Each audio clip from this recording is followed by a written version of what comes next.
Bulletin की शुरुआत करते हैं। झारखंड में करीब 5000 करोड़ की वक्फ संपत्ति है।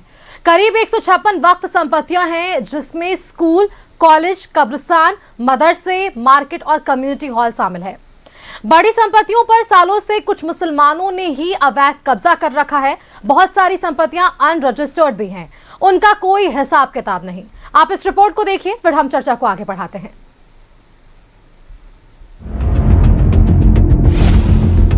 झारखंड वक्फ बोर्ड बेहद अमीर, 150 से ज्यादा संपत्ति और जमीन। मुसलमानों ने ही हड़पी वक्फ की मिल्कियत। क्या है वक्फ की संपत्तियों और कमाई की असलियत? वक्फ संशोधन बिल को लोकसभा से हरी झंडी मिल गई। बिल आगे की कार्यवाहियों का सामना कर रहा है, लेकिन वक्फ और वक्फ संपत्तियां इस वक्त पूरे देश में सुर्खियां बटोर रही है। इसी कड़ी में हमारी टीम ने झारखंड में वक्फ की संपत्तियों का ब्यौरा इकट्ठा किया और जो आंकड़े मिले वो साबित करते हैं कि सूबे में भी वक्फ बोर्ड अकूत संपत्तियों का मालिक है। झारखंड में वक्फ की 156 संपत्तियां, राजमहल, रांची, पलामू, चतरा में सबसे ज्यादा संपत्ति, हजारीबाग और धनबाद में भी वक्फ की प्रॉपर्टी। रांची में अंजुमन इस्लामिया शासित लगभग 15 प्रॉपर्टी। अपर बाजार की जामा मस्जिद, हांडा मस्जिद और मौलाना आजाद कॉलेज, अंजुमन इस्लामिया हॉल और मार्केट, दुरंडा कब्रिस्तान और रिशालदार बाबा मजार और मस्जिद वक्फ की संपत्ति है। रातू रोड कब्रिस्तान और चूटिया कब्रिस्तान भी वक्फ की संपत्ति है, जिस पर लोगों ने कब्जा कर लिया है। बहुत सारे शैक्षणिक संस्थान चल रहे हैं, बहुत सारे मदरसे चल रहे हैं, अस्पताल भी चल रहे हैं, स्कूल भी चल रहे हैं, जिनका सीधे तौर पर जो है आम लोगों को राहत उससे मिलता है।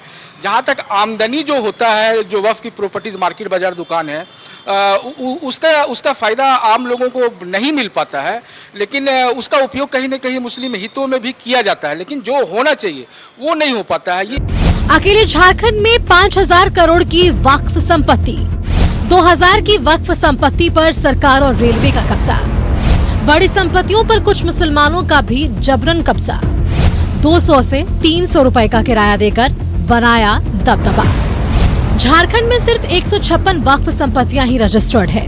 बहुत सारी ऐसी भी प्रॉपर्टीज हैं जो रजिस्टर्ड नहीं है, जो मौखिक रूप से वक्फ की गई है, जिनके कागजात तक उपलब्ध नहीं है।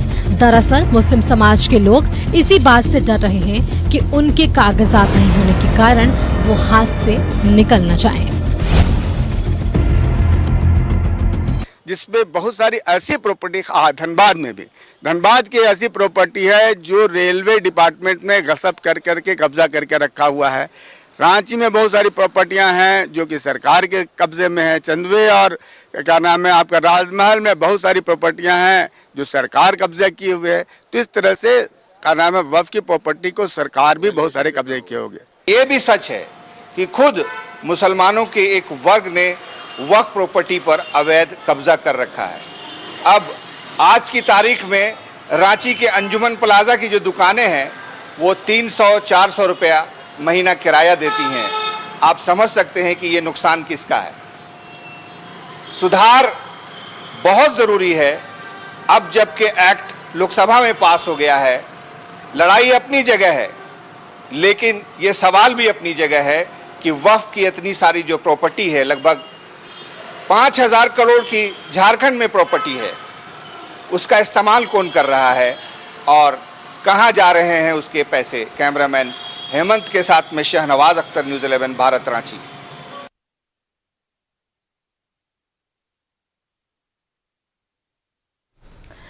तो देखिए, अब ये पूरे देश का मुद्दा है, लेकिन झारखंड के परिप्रेक्ष्य में हमने आपको अपनी एक रिपोर्ट तैयार करके दिखाई कि किस तरह से झारखंड में वक्फ की संपत्तियां और ये संपत्तियां कितनी और कितनी रजिस्टर्ड संपत्तियां। एक बार चर्चा को आगे बढ़ा लेते हैं। हमारे साथ गेस्ट पैनल जुड़ा हुआ है। बीजेपी से हमारे साथ प्रतुल शाहदेव जी जुड़े हुए हैं, बहुत बहुत स्वागत है प्रतुल जी आपका।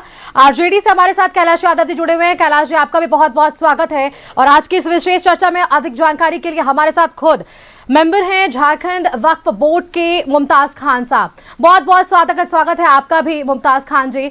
अब मेरा पहला सवाल आपसे ही होगा, वक्फ बोर्ड को लेकर पूरे देश के पटल पर हम चर्चा सुन रहे हैं मुमताज खान जी, लेकिन झारखंड के परिप्रेक्ष्य में अगर हम बात कर रहे हैं तो झारखंड के लिए भी जो आंकड़े सामने आ रहे, लगभग 5,000 करोड़ की वक्फ की संपत्तियां, 156 कुछ ऐसे रजिस्टर्ड प्रॉपर्टीज, जिससे लेकर ये पूरा विवाद। पहले तो आप अपनी ये प्रतिक्रिया दीजिए कि झारखंड के परिप्रेक्ष्य में आप कैसे देख रहे हैं इस वक्फ बिल को।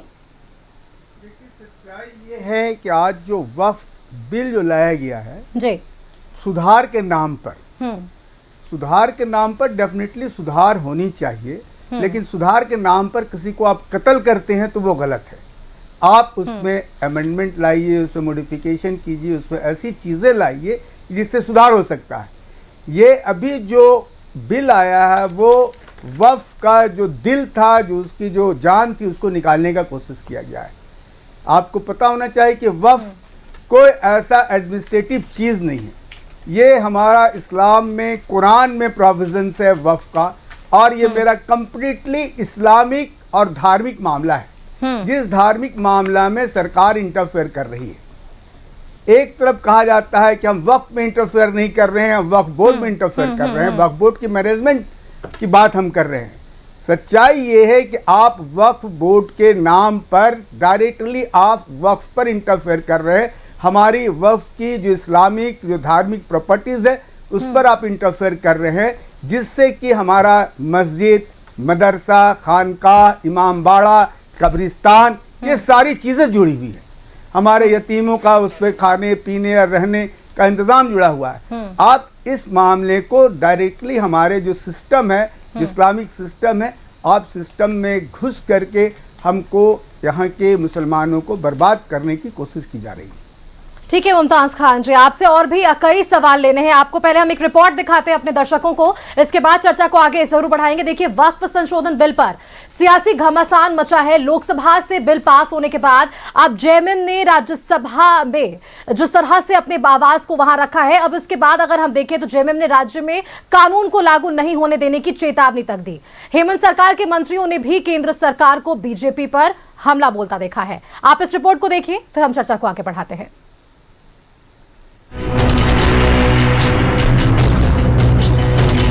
हमारे राज्य में इसकी थोपने की कोशिश नहीं होनी चाहिए। क्या दम करना चाहते हो भाई? संसद के कानून में सबको सुधार करना पड़ेगा। सुधार नहीं करेंगे मतलब क्या? राज्य के सहमति के बगैर कोई भी नियम लागू नहीं हो सकता। ये कानून भारत सरकार का है, हरेक को संबोधन करता होगा और इसको स्वीकार करना पड़ेगा। वक्फ संशोधन बिल पर महाभारत, जेएमएम की केंद्र सरकार को चेतावनी। हमारे राज्य में इसकी थोपने की कोशिश नहीं होनी चाहिए। इरफान और हफीजुल भी भड़के। 1 इंच जमीन झारखंड में नहीं होने देंगे, हमारी सरकार है यहाँ। मुसलमान सब्र में है, सब्र कर रहा, कब्र में नहीं किया।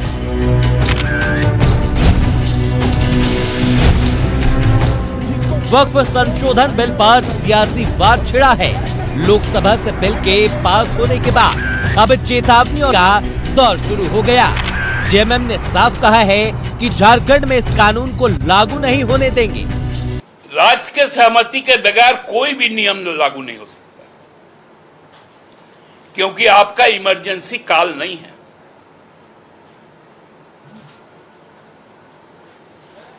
ये बहुत स्पष्ट संकेत हम लोग देना चाहते हैं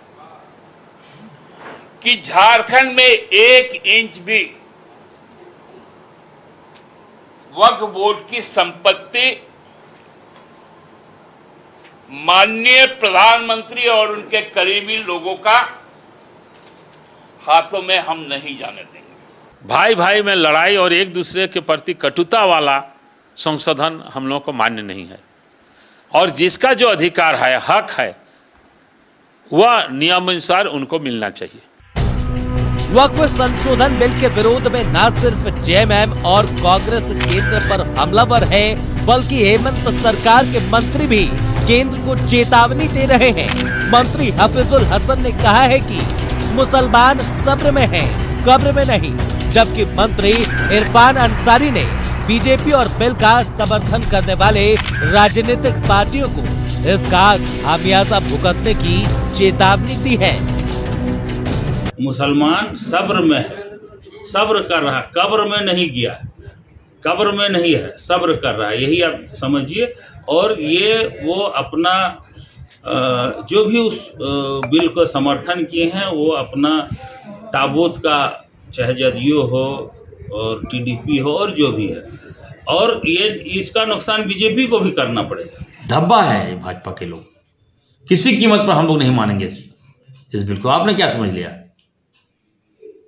जिस तरह से आपने कृषि बिल वापस लिया, मैं मोदी जी को कहना चाहता हूँ, मैं अमित शाह जी को कहना चाहता हूँ, जिस तरह से किसानों के हित में आप अहित में बिल लाए थे, घुटना टेका ना आपने भाई, उसी तरह से देश की जनता आपको बाध्य कर देंगे, ये बिल वापस लेना होगा। जेएमएम के राज्य में कानून को लागू ना होने देने की चेतावनी पर बीजेपी ने कहा है कि संसद से पास कानून को हर राज्य को लागू करना ही पड़ेगा।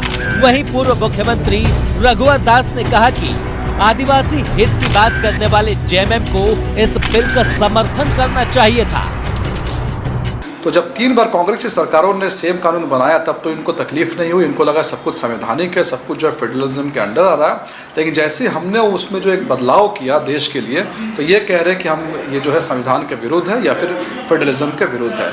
और जहाँ तक राज्य सरकार में कानून को अपनाने की बात है, अमित शाह जी ने इस बात को साफ कह दिया है, भारत की संसद ने जिस कानून को पास किया है उसको आपको जो है लागू करना ही होगा, इसमें आपके पास कोई दूसरा ऑप्शन नहीं है। जेएमएम के प्रवक्ता है वो एक तरह से मुझे ऐसा लगता है कि उपद्रवियों को उकसा रहे हैं। जिस तरह से झारखंड मुक्ति मोर्चा जो अपने आप को तथाकथित सबसे बड़ा आदिवासी हितैषी मानता है, उनको तो इस विधेयक के समर्थन में खड़ा होना चाहिए था, क्योंकि इस जो 5वीं अनुसूची में जो प्रावधान किया गया वो आदिवासी के हितों के लिए, आदिवासी की संस्कृति के लिए, जल जंगल के लिए, लेकिन सिर्फ मुस्लिम वोट बैंक तुष्टीकरण के तहत ये विरोध पे खड़ा हुए कि कोई भी एक छोटा से छोटा काम एक नियम और कानून के अंदर में है, तो इतनी स्वतंत्रता ना हो लोगों में कि वो कोई भी संस्था निरंकुश रूप से आगे बढ़े, उसके ऊपर एक शिकंजा तो होना ही चाहिए।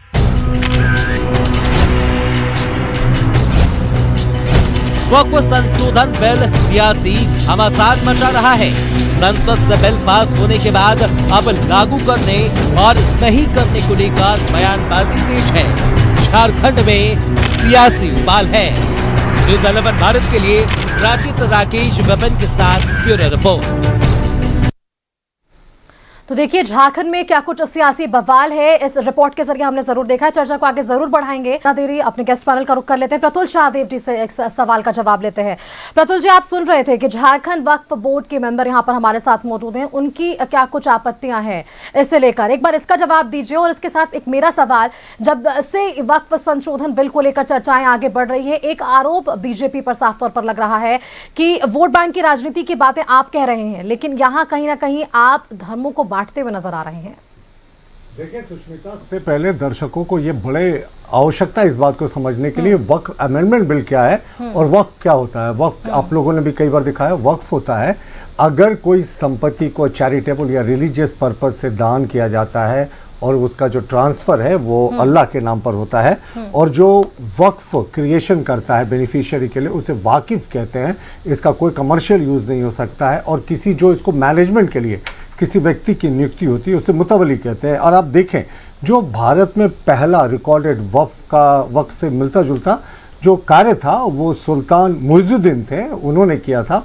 दिल्ली सल्तनत के उस समय जामा मस्जिद बन रहा था मुल्तान में, उस समय 2 गांवों को उन्होंने जामा मस्जिद के लिए दिया था। तो वक्फ की शुरुआत जो है यहीं से हुई थी। अब इसको बहुत तरीके से मिस इंटरप्रेट किया जाता है। देखिए 1923 में अंग्रेज़ों ने एक कानून लेकर आने की ज़रूरत समझी, क्योंकि 1913 में प्रिवी काउंसिल ने वक्फ बोर्ड का जो वक्फ का एक्ट आ रहा था उसको ड्रैकोनियन मांगना था, बोला था ये बहुत डरावना है, इसमें शक्तियाँ जो हैं ये किसी की संपत्ति को कुछ भी कह देगा। तो 1923 में अंग्रेज़ों ने कानून लेकर आया। और बड़ी हैरानी की बात है 1954 में जब चाचा नेहरू प्रधानमंत्री थे तो इसमें संशोधन किया गया और इसको और ज़्यादा शक्तियां दी गई।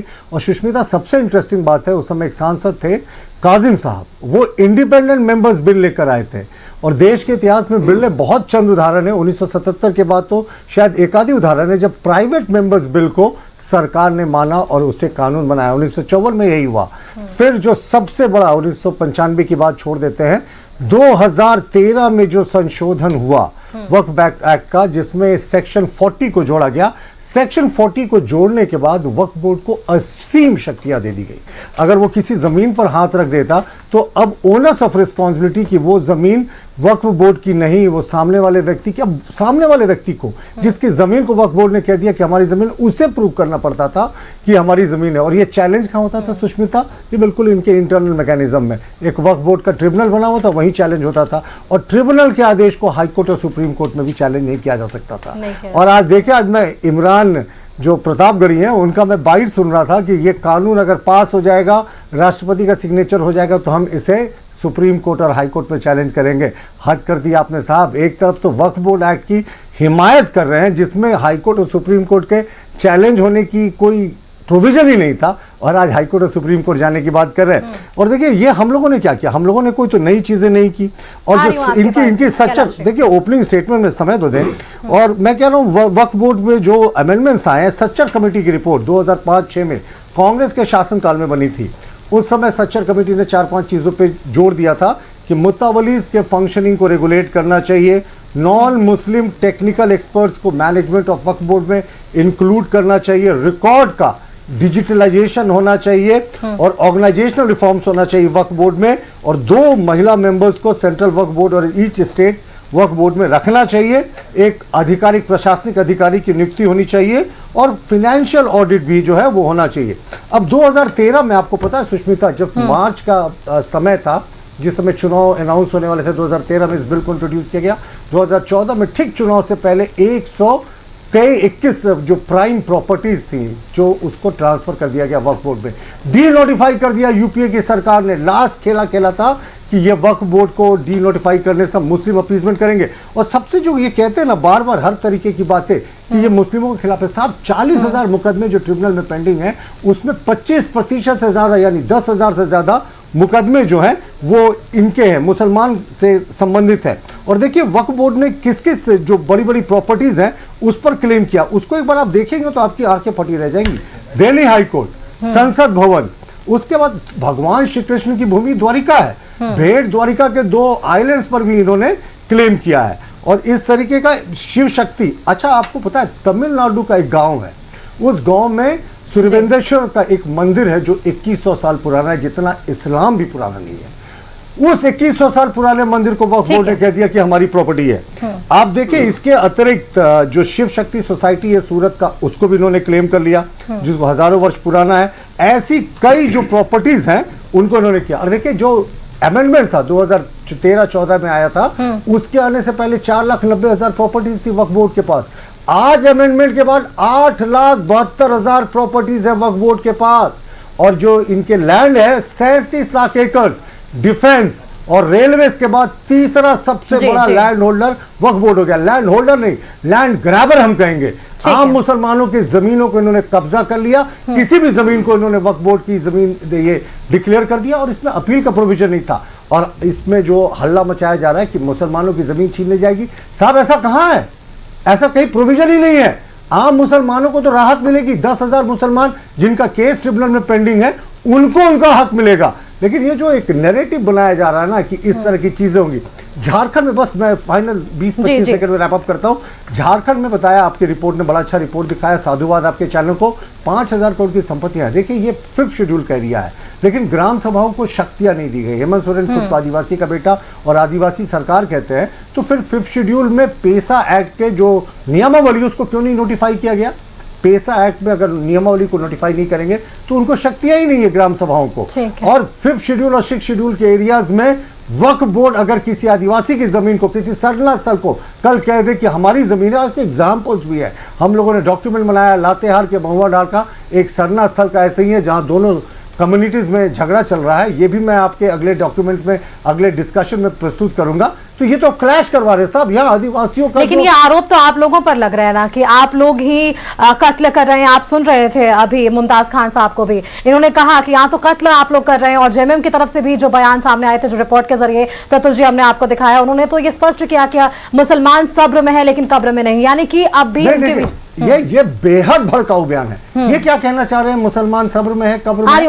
मंत्री हैं, इन्होंने संविधान के प्रति आस्था ली है। देखिए देश का कानून जो है ना वो सर्वोच्च होता है, और सेलेक्टिवली शरीयत लॉ को देखिए, एक मैं एग्जांपल दे रहा हूँ, शरीयत लॉ को बड़ा सेलेक्टिवली इंपोज करेंगे। 4 शादियां करनी है, हाँ साहब शरीयत कानून मानते हैं, लेकिन चोरी के लिए अगर चौराहे में कोड़ा मारने और पत्थर मारने की सजा होगी, नहीं साहब हम तो नए बीएनएस के तहत करेंगे। तो ये दो तरीके का छोड़ना चाहिए। समाज के अंतिम पायदान में खड़ा मुसलमान बहुत खुश है, किसी की जमीन नहीं खरीदी जाएगी। और सुष्मिता रेट्रोस्पेक्टिव इफेक्ट से इस मतलब बीजेपी ये मान रही है कि एक तबका खुश है। ये जिस दिन से साइन होगा उसी दिन से लागू होगा, पिछले किसी क्लेम पर ये। और झारखंड में जो जेएमएम की तरफ से बयान आया कि इसे कतई माना नहीं जाएगा, ये तो फेडरल स्ट्रक्चर है। जेएमएम के कहने से क्या होगा? देखिए आपको याद है ना 370 और 35 से जब हटा था तो उस समय कहा गया था खून की नदियां बह जाएंगी साहब, पत्थरबाजी भी बंद हो गई। तो ये तो इनका विशेषाधिकार है ही नहीं, राज्यों को हक ही नहीं है, सेंट्रल एक्ट है। राज कुछ भी कह ले, कल कहेंगे साहब 302 में जो पुराना सीआरपीसी था उसमें सजाए मौत हम नहीं मानेंगे। ये कैसे है? आपको मानना होगा देश के कानून, देश का संविधान, बाबा साहब का। कैलाश यादव जी से एक बार सवाल का जवाब ले लेते। कैलाश जी, जिस तरह से वक्फ संशोधन बिल को लेकर चर्चाएं आगे बढ़ रही है, एक तरफ ये जरूर कहा जा रहा है कि वोट बैंक के लिए राजनीति है, लेकिन आरजेडी का स्टैंड क्या कुछ है? क्योंकि देखिए बिहार में चुनाव भी है। देखिए हम उम्मीद करते हैं कि हमारे साथी शांतिपूर्वक सुने, क्योंकि हम लोगों ने उनका काफी सहयोग किया है। बिल्कुल, बोलिए बोलिए। देखिए भारतीय जनता पार्टी का जो विचारधारा है और भारतीय जनता पार्टी का जो बुनियाद है, इनकी जन्म ही हुए मुस्लिम तुष्टिकरण से। और फूट डालो राज करो, समाज में भ्रम पैदा करो, इनका पहला जो है कि आचरण है। भारतीय जनता पार्टी का जो चाल चरित्र चेहरा था, वो चाल चरित्र चेहरा से हटकर लोगों में नफरत फैलाने और तुष्टीकरण की राजनीति करने का एक बड़ा सा जो है दरवाजा खोला है। इसीलिए हम लोग कहते हैं बार बार, आरजेडी तो इसका पुरजोर विरोध करता है और डंके की चोट पर विरोध कर रहा है। दोनों सदन में हम लोग विरोध किए। हमारे नेता तेजस्वी यादव, लालू जी ने विगत दिनों आप देखे कि इनके नुमाइंदे को जो मुस्लिम पर्सनल लॉ के जो लोग थे उनके धरना पर भी गए, सीधा एकदम स्पष्ट संकेत दिया इस कानून को, इस विधेयक को हम लोग नहीं मानते हैं, क्योंकि ये भारत जलाओ पार्टी है, ये भारतीय जुमला पार्टी है, भारतीय झूठा पार्टी है। उसके पीछे तर्क है मेरे ख्याल का। आप उसका जवाब दे दीजिएगा, सुन लीजिए, बोला दीजिए। ये सब भाषा नहीं है, आप केवल जुमलेबाजी करते हैं, केवल कैलाश जी शब्दों का इस्तेमाल सोच रहा है, कोई अब शब्द भाषा नहीं है। भारत की बात हो रही है यहाँ पर, बोलने दीजिए। आपत्ति ठीक है प्रतुल जी एक बार सुन लीजिए, एक बार सुन लीजिए। ठीक है प्रतुल जी एक बार उनका स्पष्टीकरण सुन लीजिए। आप बोले ठीक है, यही बोल रहे हैं, सुनिए। हाँ, जिस पार्टी में एक भी मुस्लिम सांसद नहीं है, एक भी देश में मंत्री नहीं है, वो पार्टी मुस्लिम का हितैषी बन रही है। इस पार्टी के दिल के अंदर में मुस्लिमों के प्रति इतनी नफरत है, इतनी गंदगी है, विगत दिनों आप देख लीजिए कि इनके खिलाफ में क्या क्या कार्रवाई कर रहे हैं। आज उत्तर प्रदेश हो, मध्य प्रदेश हो, राजस्थान में हो, कैसे प्रताड़ित किया जाता है इनके पर्व त्योहारों में, चाहे इनके नेताओं को, इनके सामाजिक कार्यकर्ताओं को, चाहे इनके समाज को खुलेआम जो है कि चुनौती दिया जाता है। इस तरह ये संविधान की इजाजत नहीं देती है। बिल्कुल जो है कि जन विरोधी निर्णय रहा है मोदी सरकार का। एक भी मुसलमानों से पूछा नहीं गया, एक स्टेक होल्डर से पूछा नहीं गया, कोई मेंबर तो दूर छोड़ दीजिए, कहीं कोई गांव कस्बे से किसी लोगों से पूछा नहीं गया। लेकिन आज जेपी नड्डा ने तो कहा, सुनिए, आप किसके सिफारिश पर मामला लाए? हम जनता, देश की जनता पूछना चाहती है। ठीक है, इसी आप बहुसंख्यक समाज को नजरअंदाज किए और आप कहते हैं कि हम आपके हितैषी हैं। आप बताइए कि किस आधार पर आप लाए हैं? देश में 11 साल से मोदी जी की सरकार है, कान में जू लगा के बैठी हुई है। देश में इतने बेरोजगारी बढ़ा हुआ है, भ्रष्टाचार चरम पर है, महंगाई चरम पर है, भूखमरी चरम पर है, ये सब रिकॉर्ड में है। और जितना भी कल कारखाना पीएसयू है उसमें जो है कि जो लोग नौकरी कर रहे हैं उनको आप नियमित तनख्वाह नहीं दे पा रहे हैं। आप लंबी लंबी बात करते हैं, लोगों को भटकाने की बात करते हैं। एक कतई देश के लोग बर्दाश्त नहीं करेगा। मैं आपको कहना चाहता हूं ये सिर्फ और सिर्फ जो है कि विभाजनकारी नीति है, इसको बर्दाश्त नहीं किया जाएगा, चाहे इसके लिए जो भी कुर्बानी देना होगा देना पड़ेगा। लेकिन मैं कहना चाहता हूँ, जो सेकुलरिज्म के नाम पर जो ढोंग करते थे वो पार्टियों का बेनकाब सामने आ गया, उसको पर्दाफाश किया गया। चाहे कैलाश की पार्टी तेलुगु देशम हो, नायडू जी उसके नेता हो, नीतीश कुमार जिस राजनीतिक कोख से जन्म लिया है, उन्होंने अपने का तो गिरवी रख दिया बीजेपी के गोद में। बीजेपी के गोद में उन्होंने अपने आप को गिरवी रख दिया, पूरा धर्मनिरपेक्षता को खत्म कर दिया और सांप्रदायिकता के साथ में चले गए। ठीक है कैलाश जी। पासवान, उनके पिताजी रामविलास पासवान जो लोजपा बने थे, जब गोधरा हुआ था 2002 में गुजरात में, तो उन्होंने वाजपेयी सरकार में इस्तीफा दे दिया था। उनके बेटा चिराग पासवान ने बिक गया। मैं आपको ऐसे भाषा नहीं बोलिए। उन्होंने कैलाश जी आप ये अपने कल्चर के हिसाब से बोल रहे हैं। देखिए अपने कल्चर के हिसाब से बोल रहे हैं। राजद में आप क्या एक्सपेक्ट करते हैं? अजीत सिंह रहे, उनका क्या विचारधारा था, क्या देश का आइडियोलॉजी था, उसके खिलाफ इन्होंने झारखंड, इसको जनता माफ नहीं करेगी और इसकी शुरुआत बिहार से होगी। ठीक है कैलाश जी, आपसे मेरे कुछ सवाल हैं, उन सवालों का भी मैं आपसे जवाब जरूर लूंगी। लेकिन अब कांग्रेस से की तरफ से कांग्रेस के पूर्व प्रखंड अध्यक्ष हमारे साथ जुड़ चुके हैं, अभिजीत सिंह जी। बहुत बहुत स्वागत है आपका न्यूज 11 भारत पर। अभिजीत जी, इस चर्चा में आपका भी सहयोग आगे जरूर रहेगा, लेकिन इससे पहले मेरी बातचीत हो रही थी कैलाश यादव जी से। कैलाश जी, आप अपने सवालों के जवाब में इस बात का जिक्र कर रहे थे कि किसी भी राज्य से इस विषय पर बातचीत नहीं की गई, लेकिन आज संसद में ये बात जरूर स्पष्ट की है जेपी नड्डा जी ने कि 25 राज्यों में, देश के 25 राज्यों में वक्फ बोर्ड से उनकी बातचीत हुई है, उसके बाद ये निर्णय निकाले गए हैं। तो या तो वो झूठ बोल रहे हैं या तो फिर आपको जानकारी है। इसीलिए मैंने बोला अपने वक्तव्य में कि भारतीय झूठा पार्टी है। क्यों?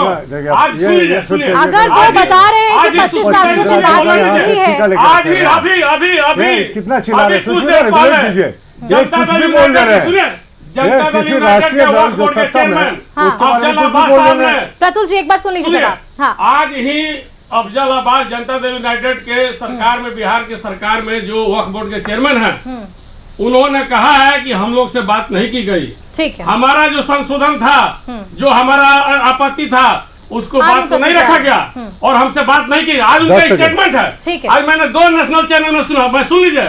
मैं इसलिए कहना चाहता हूँ कि अभी तो अभी तक कितने सैकड़ों लोग जेडीयू के नेता अभी तक इस्तीफा दे चुके हैं। आजसू के भी झारखंड में एक नेता ने इस्तीफा दिया है। अभी आप देखते हैं कई विधायक अभी इस्तीफा दे दिए शाम तक जेडीयू का, जबकि राज्यसभा में बहुत चल रहा है। बीजू जनता दल में भी उड़ीसा में इस्तीफा का दौर चालू है। उन्होंने अपने एजेंडा में अपने नेताओं को कह दिया कि कोई जो है कि व्हिप जारी नहीं होगा, आप अपने विवेक का प्रयोग कीजिए। मेरे कहने का मतलब है, आप अगर पूछे रहते तो ये सब नौबत नहीं आती। ठीक है, आप हमारे खाने पीने में, हमारे रहन सहन में, हमारे विचार, आप कौन होते हैं इंटरफेयर करने वाले? आप बताइए, दान किए हुए प्रॉपर्टी में आपके अधिकार आपके पास है मुमताज खान जी। चलिए कैलाश जी, एक बार मुमताज खान साहब के पास जरूर जाना चाहूंगी। मुमताज खान जी, आप सुन रहे होंगे जब बीजेपी की तरफ से प्रतुल शाहदेव जी अपनी बातों को सामने रख रहे थे, वक्फ बाय यूजर इस टर्म का इस्तेमाल पहले भी हुआ है, लेकिन इसे संशोधित करके हटाने की जो बातें इस बार संशोधित बिल पर है, इस पर ये पूरा घमासान है कि किस तरह से आप लोग पहले कब्जे की बात कर रहे हैं और साफ तौर पर ये जरूर है कि वक्फ के नाम पर यहाँ पर संपत्तियां हड़पी जा रही है। ये एक बड़ा आरोप है और इसे संशोधित किया गया। इसे कैसे देख रहे हैं? सबसे पहले तो मैं झारखंड सरकार के मुख्यमंत्री हेमंत जी को आ रही हूं अभिजीत जी आपके पास भी बधाई देना चाहूंगी, उनको शुक्रिया अदा करना चाहूंगी कि उन्होंने खुलेआम तौर पे कहा है कि वक्फ अमेंडमेंट बिल जो बना हुआ है इसको हम लागू नहीं होने देंगे झारखंड में। इसके लिए हमको शुक्रिया अदा करते हैं। और जो लोग, जो भी पार्टियां हमारे जो है सपोर्ट में वक्फ के खिलाफ में पार्लियामेंट में अपनी वोट दिया, उनका भी मैं शुक्रिया अदा करना चाहूंगा कि उन लोगों ने संविधान को बचाने की काम की है। देश में हिंदू मुसलमान में जो आग लगाया जा रहा, आपस में नफरत जो बोया जा रहा है, इसको रोकने का कोशिश किया गया। और सच्चाई ये है कि ये देश नफरत से नहीं चलेगा। जब जब आपस में हम टूटे हैं, बटे हैं, हम कमजोर हुए हैं और दुश्मन हम पर भावी रहा है, जब जब हम एक साथ मिलकर लड़े हैं, हम कामयाब हुए हैं। तो पहला तो मैं चाहूंगा कि साहब, ये देश सारे लोगों का है, मुसलमानों की कुर्बानियां किसी से कम नहीं है। हमारे हजारों उलमा इसमें शहीद हुए हैं। आपका लखनऊ से लेके दिल्ली तक के पेड़ में हजारों हजार उलमा का जो है शहीद हुए थे, जिनके जो है लाशें लटकी हुई थी। हमारा ये इतिहास है। दूसरी तरफ ये हमको कहा जाता है साहब मुसलमान तुम तो पाकिस्तान दे दिया गया तुम फला। अरे भाई मैं हिंदुस्तान में मैं डबल नागरिकता यहाँ पर रखता हूं और मैं इस देश का मालिक हूं। क्यों?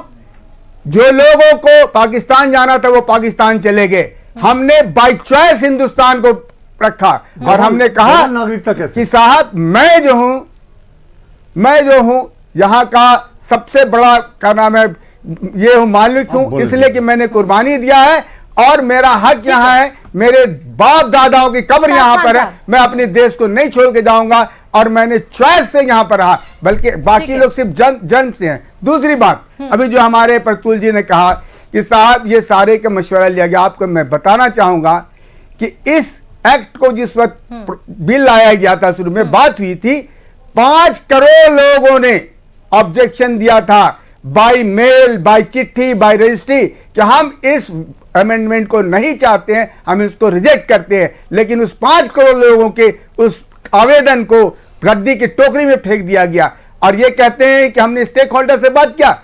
स्टेक होल्डर में कम से कम 125 अमेंडमेंट की बात आई थी, लोगों ने अपना अपना प्रपोजल दिया था, सारे अमेंडमेंट को लकड़ी की टोकरी में फेंक दिया गया और सिर्फ अपनी मर्जी की बात की। जवाब दीजिएगा प्रतुल जी, लेकिन उससे पहले लास्ट एक और बात मैं बात करना चाहूंगा। अभी प्रतुल जी ने कहा, प्रतुल जी ने कहा कि लूट किया गया। एक मिनट आपने कहा देश के संविधान में नहीं है, अब डबल नागरिकता की बात कर रहा हूं, डबल इसलिए नहीं मैं जन्म नागरिकता नहीं हो सकती, मैं सिर्फ एक जन्म से भी नागरिकता कैसे बोल रहे हैं, भी यहाँ हूँ, ये देश विरोधी बयान दे रहे हैं। सिर्फ हफीजुल हसन कहते हैं सब्र में उन पर पुलिस केस क्यों नहीं करती, और हमारे बेटे वक्फ बोर्ड के आदरणीय सदस्य कहते हैं दोहरी नागरिकता है, संविधान विरोधी बयान दे रहे हैं। ठीक है प्रतुल जी, आप क्या आपत्ति है, आप बोलिएगा। मुमताज खान साहब एक बार पहले कांग्रेस का रिएक्शन ले लेते हैं। मुझे बोलने दें, इतने संगीन प्रतुल जी आपके पास एक बार कांग्रेस का रिएक्शन 20 सेकंड। सुष्मिता इन्होंने सवाल ये है, मैंने क्या कहा, मैंने कहा अभी इनका वक्त बोर्ड पे छीन जाएगा। बिल्कुल ये सत्ता में बैठे हुए लोग हैं, ये वक्त बोर्ड पे कब्जा करने वाले लोग हैं, ये वक्त बोर्ड के मेंबर हैं। आप इनसे कैसे सोच सकती है अच्छी बातें करेंगे? ये तो मलाई खा रहे हैं, ये झारखंड स्टेट बोर्ड आप कैसे समझ सकते हैं? अरे भाई आप नीचे करेंगे प्लीज, ऑडियो कम करेंगे। प्रतुल जी मैं जब आपके पास लौटूंगी तो आप अपनी प्रतिक्रिया जरूर दीजिएगा। एक बार मैं कांग्रेस का रिएक्शन इस पे लेना चाह रही हूँ, आप आगे बढ़िएगा।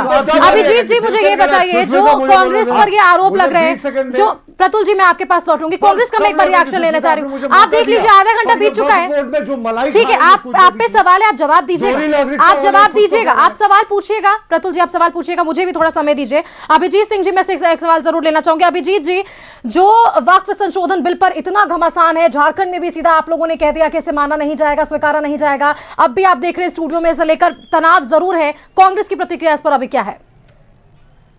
हमारी प्रतिक्रिया साफ है। वक्फ बोर्ड जो हमारा ये संशोधन बिल लाया गया है, यह सिर्फ हमारी जनता को से मुद्दा भटकाने का है।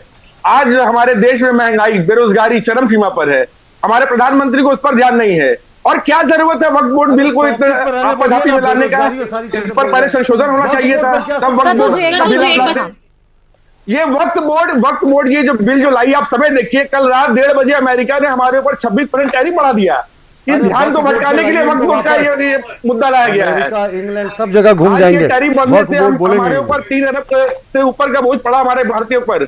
लेकिन भाजपा को उससे मतलब नहीं है। भाजपा की एक लौती नीति यही रही है, बांटो और राज करो। मैं प्रतुल भाई से पूछना चाहता हूँ, प्रतुल भाई, वक्फ बोर्ड के जमीन की क्या जरूरत पड़ी हमें? क्या जमीन पड़ी? 2014 से पहले भी वक्फ बोर्ड की जमीन उनके पास थी, लेकिन आज आप लोगों ने जिस तरह से एक खास कौम को टारगेट किया हुआ है, आपने 370 लाया, क्या हुआ? मैं कश्मीर गया था, कश्मीर में क्या हो गया? वैसा 370 से वैसे ही वक्फ बोर्ड का आज आपने लाया, इससे कोई फायदा होने वाला नहीं है। मैं आपसे अनुरोध करूंगा, आपके नेताओं से अनुरोध करूंगा। अभिजीत जी तो फायदा बता रही है, बेरोजगारों को रोजगार मिल जाएगा, देश को फायदा होगा। फायदा वैसे ही फायदा होगा जो 370 हटाने से हुआ था। आज कश्मीर में 370 हटने से क्या फायदा हुआ? प्रतुल भाई बताए क्या फायदा हुआ? ये क्या किसी बोल एक रहे हैं, कौम को इनको खुद टारगेट पता ना नहीं, करे वापस प्रतुल यही भाई। लाइए स्टूडियो में डिबेट। बीजेपी हमेशा से किसी एक कौम को टारगेट कर रही है। आज मुसलमानों की बारी है, इसके बाद सिखों की बारी होगी, कल को हमारी बारी आएगी। बीजेपी का एक ही सिस्टम रहा है, बांटो और राज करो। ठीक है अभिजीत जी, प्रतुल जी आपने सुन लिया, इनके सवालों का एक बार जवाब दे दीजिए।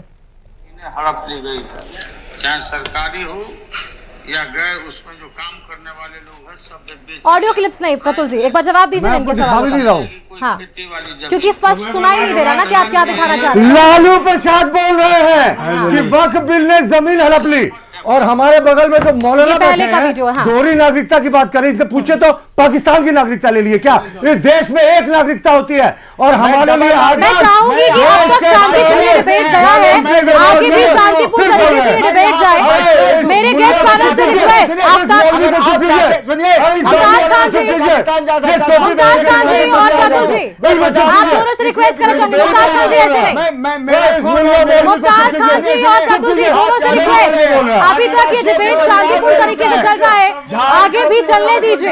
आप दोनों से रिक्वेस्ट, कुछ आदिवासियों की जमीन है, हम मुसलमानों की। ठीक है मुमताज खान जी, आपको मैं समय दूंगी, आप बोलिएगा। मुमताज खान जी मेरे सवालों का आप जवाब दीजिएगा। आदिवासियों की पूरी जमीन लूट ली है, ठीक है, खत्म कर दिए। ये जो है मुमताज खान जी जब आपके पास वक्त होगा तो आप बोलिएगा। प्रतुल जी जवाब दे रहे हैं आपके सवालों का। इन्होंने लूटी है, आदिवासियों के मेंबर है, खूबी में 10,000 लोगों पर टेररिस्ट का केस सबसे बड़ा सवाल अगर आप कुछ पूछ रहे हैं मुमताज खान जी, वो सवाल बिल्कुल स्पष्ट नहीं हो रहा है। जिसका समय है कैलाश यादव जी और मुमताज खान जी, ब्रेक ले लेते हैं यहाँ पर, एक छोटा सा ब्रेक लेते हैं, ब्रेक के बाद वापस लौटेंगे। और उससे पहले मैं रिक्वेस्ट करना चाहूंगी मेरे तमाम गेस्ट पैनल से कि यदि आपके कोई सवाल है तो आपको जब समय दिया जा रहा है तो उस सवाल का जवाब उसी अंतर दीजिए और इंतजार कीजिए, अपने वक्त का इंतजार कीजिए। लेकिन उससे पहले मुमताज खान जी, कैलाश यादव जी और प्रतुल शाहदेव जी, आप सभी से मैं रिक्वेस्ट करना चाहूंगी, बहुत ही कम समय है, बहुत ही बड़ा मुद्दा है, आपकी राजनीतिक प्रतिक्रिया क्या कुछ है, अपने समय में अपने शब्दों का इस्तेमाल कर आप जरूर दीजिए। मुमताज खान जी आपके जो सवाल है आप पूछिएगा बीजेपी से, आपके पहले के सवालों का ही जवाब दे रहे प्रतुल जी, 20 सेकंड आपके लिए भी, आप क्या कुछ उनका जवाब दे रहे हैं एक बार दीजिए। मैं सिर्फ यही कह रहा हूँ, वक्फ बिल जो है वो समाज अंतिम पायदान पर खड़े मुसलमानों के हक में आया है। साहब 2013 के संशोधन के बाद, जिसका लालू प्रसाद ने भी समर्थन किया था, लोकसभा के रिकॉर्ड से मैंने भी आपको सुनाया, उन्होंने भी कहा था वक्फ बिल जो सबसे ज्यादा जमीन कब्जा करता है। तो भाई हम लोगों ने कौन सी गलत की? जो हिस्टोरिकल रॉन्ग था उसको सही किया साहब। 10,000 मुकदमे 40,000 में से गरीब मुसलमानों ने दाखिल करके रखे हैं। और जो वक्फ बाई आपने बड़ा अच्छा किया था, वक्फ बाई आपने वो क्या बताया था, choice users, Waqf by user. उसका अर्थ ये होता है कि अगर कोई जमीन सरकारी भी जमीन है, उसका कोई वक्फ यूज कर रहा है तो वो वक्फ की बोर्ड हो गई, जमीन हो गई। इसको हम लोगों ने हटा दिया साहब। सरकारी जमीन में अगर कोई गलत तरीके से यूज कर रहा है वक्फ की जमीन बताकर, तो वो तो सरकारी जमीन है ना, सरकारी जमीनें रिस्टोर होंगी। और देखिए ये अपीजमेंट नहीं चलेगा, हम मुसलमानों के हित में कोई कदम लेकर आते हैं उसमें भी इनको प्रॉब्लम दिखता है। और हमारा कहना है कि आप देख लीजिए ना, ये संशोधन हो जाता है, उसके बाद जो 10,000 मुसलमान हैं जिनके केसेस पेंडिंग हैं, उनके पास अभी ट्रिब्यूनल के अलावा कोई जगह नहीं है। अब वो हाई कोर्ट और सुप्रीम कोर्ट जा सकते हैं। सुष्मिता, मैंने पहले भी कहा था डिबेट के ओपनिंग स्टेटमेंट में कि दुनिया में अगर पार्लियामेंट सबसे ऊंचा है संविधान के अनुसार, पार्लियामेंट कोई कानून बनाती है तो उसे सुप्रीम कोर्ट में चैलेंज किया जाता है। शाहबानो केस में सुप्रीम कोर्ट ने जिससे स्ट्राइक किया था, पार्लियामेंट ने उसे बदल दिया।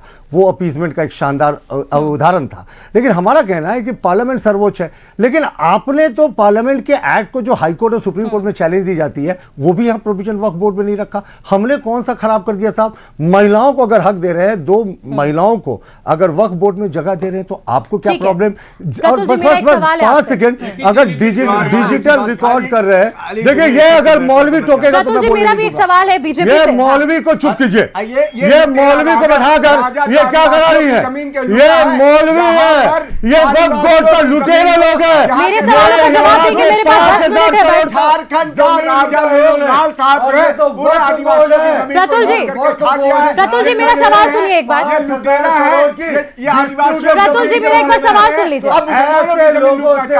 पूरे झारखंड की आदिवासियों के जमीन को देखिए, झारखंड की बात हो रही है ना, तो एक बार वक्फ संशोधन बिल पर झारखंड की क्या कुछ प्रतिक्रिया है और झारखंड की तरफ से क्या आवाज वहां पे रखे। आप लोग अगर मेरा ही सवाल नहीं सुनेंगे, आपस में करेंगे, कुछ समझ नहीं आता। ये लुटेरा ये प्रतुल जी, मेरा एक सवाल सुन लीजिए। वक्फ बोर्ड है, सबसे बड़ा और ये प्रतुल जी, मेरा एक सवाल सदस्य है। राजा तो ये लुटेरा भी है। किए अरे राजाओं का बलिदान राणा सांगा तो आप ही के सहयोगी दल ने गद्दार कहा था। ठीक है, मुमताज खान जी का सवाल एक बार सुन लेते हैं। प्रतुल जी रुक जाइए, प्रतुल जी रुक जाइए। राजपूतों के बलिदान से ये मुसलमानों के कौन के बारे में राजपूत तो मेरा रिश्तेदार था भाई, लेकिन मेरा रिश्तेदार था। हमारे ससुराली लोग आप बाबर के प्रतुल जी खानदान के रिक्वेस्ट कर रही हूँ, आप 2 मिनट, बस 2 मिनट दीजिए प्रतुल जी, 2 मिनट। प्रतुल जी, 2 थोड़ी देर। मुझे कुछ समझ नहीं आ रहा, आप दोनों साथ बोल रहे हैं, आप दोनों साथ बोल रहे हैं, सवाल कौन पूछ रहा है, जवाब कौन दे रहा है, कुछ समझ नहीं आ रहा। जमीन कब्जा करने वाले। ठीक है मुमताज खान जी, एक सेकंड मुमताज खान जी, आप लगातार बोल रहे हैं, आप पहले तो अपने सवाल क्लियर कीजिए, आप क्या सवाल पूछना चाह रहे हैं? 2 सेकंड में आप जल्दी बताइए। सीधी सी कैलाश जी आपके पास भी आ रही है। मैं सीधी सी बात करना चाह रहा हूँ, ये मुसलमानों के हितैषी बनते हैं। हाँ। बता दे पूरे पार्लियामेंट में 240 MP में एक मुसलमान है, ठीक है, 240 में एक मुस्लिम लेडी है। ये कहते हैं कि हम मुसलमानों के बहुत बड़े हमदर्द हैं। बिल्किस बानो, एक मिनट चुप रहिए, अभी आप चुप रहिए। और क्या नाम है, बिल्किस बानो के रेपिस्ट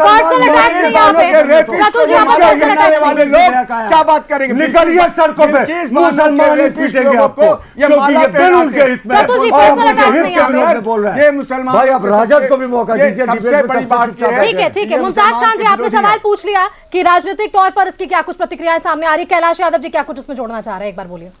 देखिए, इतना इम्पोर्टेंट चीज पर आप इतना गंदा डिबेट हो रहा है, हम कभी कल्पना नहीं किए थे। तो आप लोग सब साथ बैठे हैं ना सर?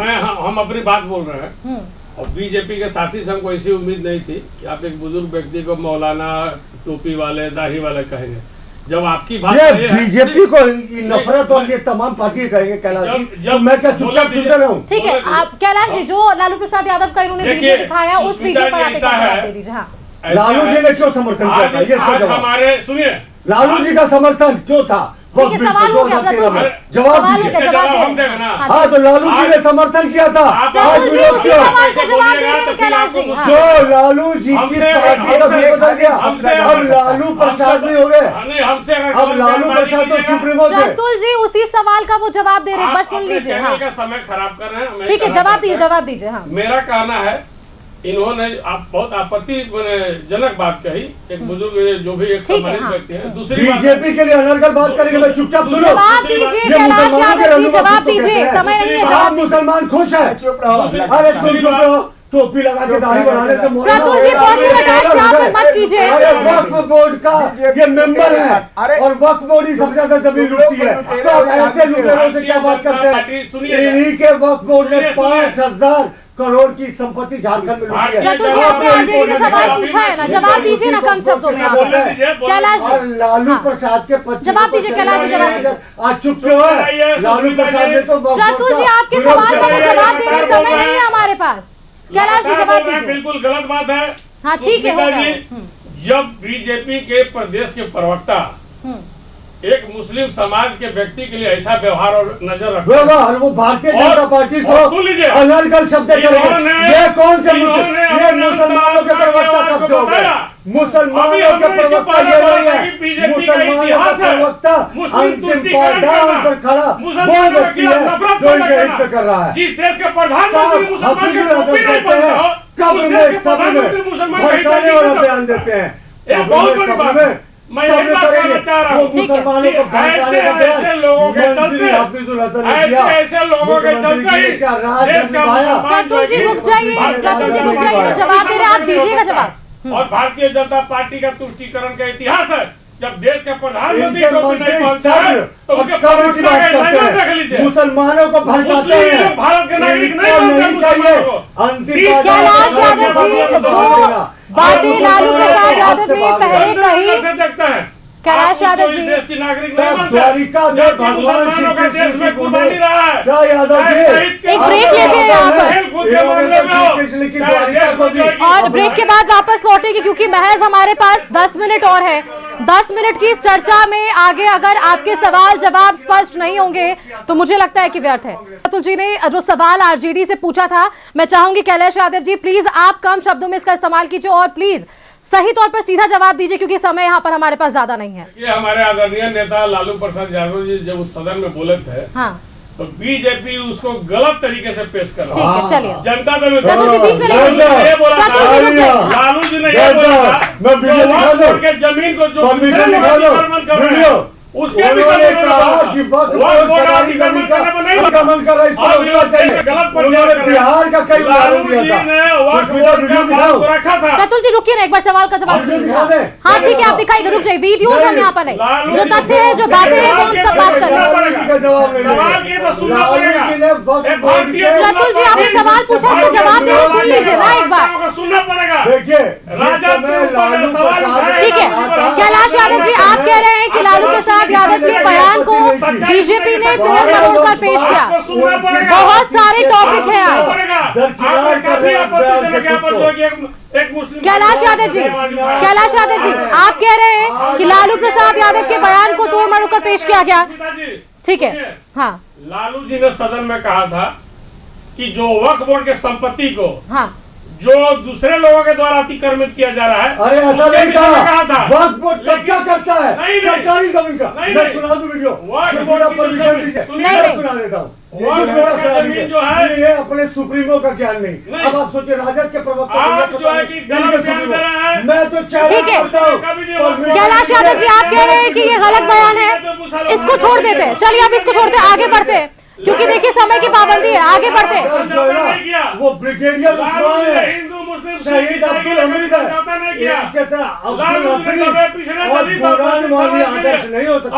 समाज के मजबूती। एक बार अभिजीत जी से सवाल का जवाब लेते हैं। अभिजीत जी, क्योंकि जब आज चर्चा चल रही है, कल भी तकरीबन 12 घंटे तक चर्चा चली, आज भी लगातार कई घंटों से चर्चा चल रही है, जेपी नड्डा जी ने स्पष्ट कहा है कि बहुत मलाई खा लिया लोगों ने, अब और मलाई नहीं खाने देंगे।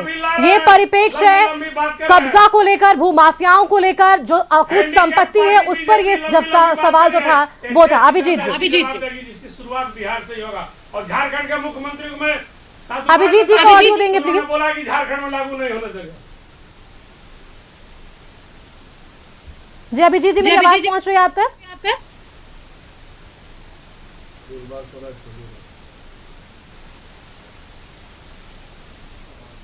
अभिजीत जी की ऑडियो हमारे तक नहीं पहुंच पा रही है, लेकिन देखिए अभी थोड़ी शांति है तो मैं एक सवाल पूछ लूं बीजेपी से। प्रतुल शाहदेव जी, आज अगर हम सरफराज अहमद जी के बयान को देखें अब संसद के भीतर यानी कि राज्यसभा में, तो उन्होंने कहा है कि आपने इतना बुलडोजर चलाया है कि आप पर भरोसा नहीं होता, आपकी नीयत पर शक है। क्या नमाज पढ़ने जाने वाले पर मौलवी रजिस्टर लेकर खड़े रहेंगे? क्या कि सरफराज अहमद मुस्लिम प्रैक्टिसिंग है या नहीं? इसका जवाब दीजिए। देखिए सबसे पहले कांग्रेस का जो प्रेम है वो तो एक्सपोज हो गया साहब। 1984 के सिख दंगों में 17,000 कैलाश यादव जी, दरभंगा, मेरठ दंगा, मुजफ्फरनगर दंगा, कांग्रेस के आखिरी 2 मिनट है मेरे पास। इनको बंद कीजिए, अरे इनको शांत कीजिए, ये लुटेरा बैठे हैं, वक्फ बोर्ड के प्रतिनिधि हैं, आप इनसे क्या उम्मीद करते हैं? इनको अपने सुप्रीमो के बयान का ज्ञान नहीं है कि उन्होंने प्रतुल जी जो मैंने सवाल पूछा उसका जवाब दे दीजिए एक बार। किया था मैंने तो वीडियो दिखाने की बात कही, सुष्मिता मैदान छोड़कर भाग खड़े हुए मुसलमानों को वोट बैंक बनाकर रखने वालों को परेशान करो। सच्चर कमेटी रिपोर्ट में एक्सपोज हो गई, सच्चर कमेटी के साथ कहीं आया था ये 2001 में, मुसलमानों का नगण्य प्रतिशत था। उसी सच्चर कमेटी ने जो यूपीए के समय हुआ था उसने कहा था कि वक्फ बोर्ड में संशोधन होना चाहिए। सारा चोरी का देखिए दिग्भ्रमित कौन कर रहा है जनता को और किस अल्पसंख्यक के साथ क्या हो रहा है। अब आज ये देर रात जो है वो निर्णय के साथ स्पष्ट हो जाएगा। कैलाश यादव जी और प्रतुल शाहदेव जी, अभिजीत जी बहुत बहुत स्वागत और धन्यवाद आप सभी का कि आप लोग आज यहाँ पर जुड़े, लेकिन आज देर रात ये जरूर स्पष्ट हो जाएगा, ऐतिहासिक निर्णय हो जाएगा कि आखिरकार इस बिल पर यानी कि इस संशोधन पर, इस कानून पर क्या कुछ निर्णय लिए गए। बहुत बहुत धन्यवाद आप सभी का आज हमारे साथ जुड़ने के लिए इस डिबेट में। और फिलहाल इस 11 स्पेशल के खास बुलेटिन में इतना ही। आगे आप देखते रहिए न्यूज़ 11 भारत। नमस्कार।